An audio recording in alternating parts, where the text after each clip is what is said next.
how to make a video collage with the Inshot app. So if you want to make a video collage with the Inshot app, then what you need to do is first make sure that you have a stable internet connection. After that, you need to tap on the video section, tap on new.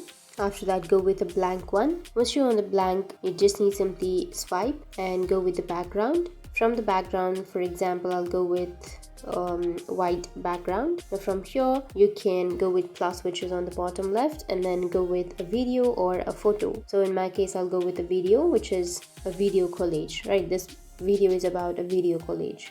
So tap on video, select the video. Once you've selected the video, now you just need simply adjust it wherever you like. Make it somewhat small. Take the help of your two fingers and adjust it. After adjusting, again go with the bottom left, which has our plus icon. Again go with the video section. Go with another video.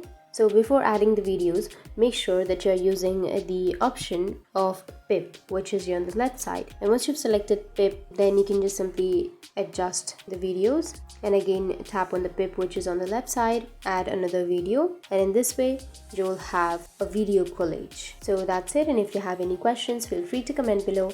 Thanks for watching.